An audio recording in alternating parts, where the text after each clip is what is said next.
সম্পৃক্ত করতে হলে টেকনোলজির কোনো অল্টারনেটিভ নাই এই মুহূর্তে। ওই জন্য আমাদের অনেক বড় প্রোগ্রাম আছে, আমি সেদিকে যাব না। এবং বর্তমানে আমাদের একটি টিম, আমাদের আইসিটি অ্যাডভাইজার সহ একটি টিম স্টোনিয়াতে আছে, আর তারা গভর্নর সহ করতে দেবে। অনেকে ভাববেন স্টোনিয়াতে কি কাজ? Estonia is number one right now in the world.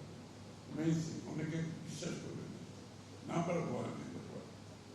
এবং তাদেরকে সবাই ইমোলেট করছে। আমাদের যে টিম সেখানে গেছেন, আইসিটি অ্যাডভাইজার গভর্নর করে গেছে। এটার গুরুত্ব এত বেশি আমরা মনে করছি, একটি দিনও এখানে নষ্ট করার না। সুতরাং আমি আনন্দিত যে আমরা যা দেখেছি সেটা অনেক ভালো কাজ হয়েছে, কিন্তু যথেষ্ট না।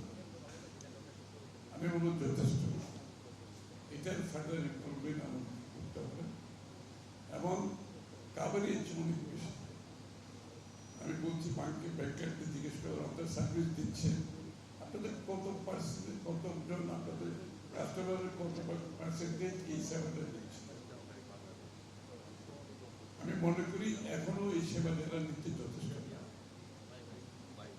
ব্যাংকের বলেন, ইন্স্যুরেন্সে বলেন, সব প্রতিটি ক্ষেত্রে যারা কাজ করছেন তাদের একটা কাজ করতে হবে, আপনি যে সার্ভিসটা দিচ্ছেন এটাকে যদি কাভারেজ বাড়াতে চান, যে লোকগুলো আপনাদের ভিজিট করছে দুইটা অফিসার রাখবেন, তাদেরকে গিয়ে জিজ্ঞেস করবেন আপনি কেন আসছেন।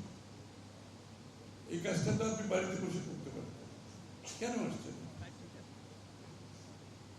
তার মাথায় অনেকে যে সারা জীবনের অভ্যাস হয়ে গেছে, আপনি যে লিভারেজ করেছেন টেকনোলজির মাধ্যমে, তার কাছে এখনো সেটা মেসেজ পৌঁছে।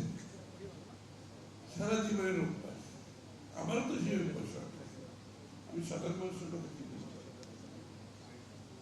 আপনাদের প্রত্যেক জায়গায় অ্যাসাইন করবেন, যে আমি জিজ্ঞেস করবেন আমি কেন আসলাম, যদি এই সার্ভিসটা আমার অনলাইন আছে অ্যাসিস্ট করবে, কারো যদি অ্যাসিস্ট্যান্সের দরকার হয় অ্যাসিস্ট করবে।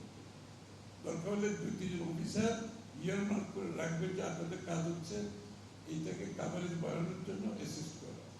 তারা এই দায়িত্বগুলো পালন করে, তাহলে আপনার কাভারেজ বাড়বে। তাছাড়া অ্যাড ফেড তো দেবেন, প্রত্যেকটা গ্রাহককে আপনি চিঠি দেন, তো চিঠি দিতে তো অসুবিধা নেই, অ্যাট্রাক্টিভ। সরকারি কাজে চিঠি দিলে হবে না, চিঠিটা খুব অ্যাট্রাক্টিভ হইতে হবে, সে দেখে বুঝতে পারবে যে এখানে তার কাজটা সে বাড়িতে বসে করতে পারে। একবার সিম্পল একটা ইয়ে ভাবে এটা যদি করবেন জিনিসটা কাভারেজ হলেই, আমাদের টার্গেট হচ্ছে আউটরিচ, সেবাটার আউটরিচ থাকতে হবে। সুতরাং এটা করতে হলে আপনি যদি আউটরিচ না করেন, আমরা করে তো কোনো লাভ হবে, বেনিফিট হবে। এটা শুধু এই সার্ভিস না, আমরা গভর্নমেন্টের প্রত্যেকটা সার্ভিস জনগণের দোরগোড়ার পথে, তার করে পথে।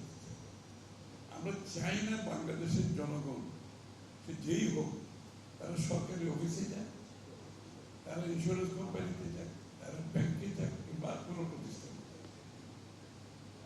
এবং এইটাতে কত সেভিংস আপনারা চিন্তা করছেন।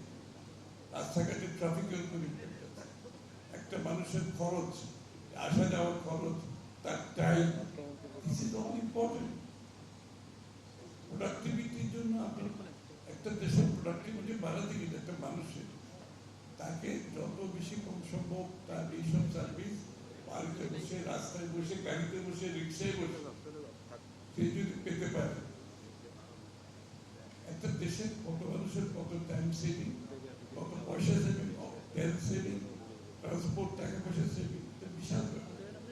সুতরাং ইটস অ্যান অল এনকম্পাসিং একটা উদ্যোগ, এটাকে আমরা বাস্তবায়ন করতে হবে। শেয়ার বাজারের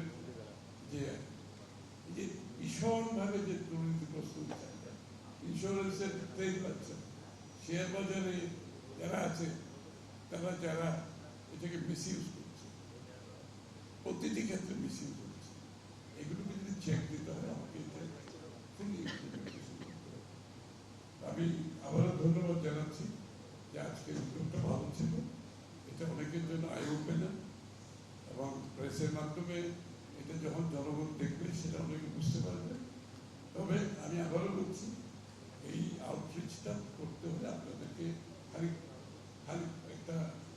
প্রজেক্ট করলে তো হবে, আপনি যদি না হয়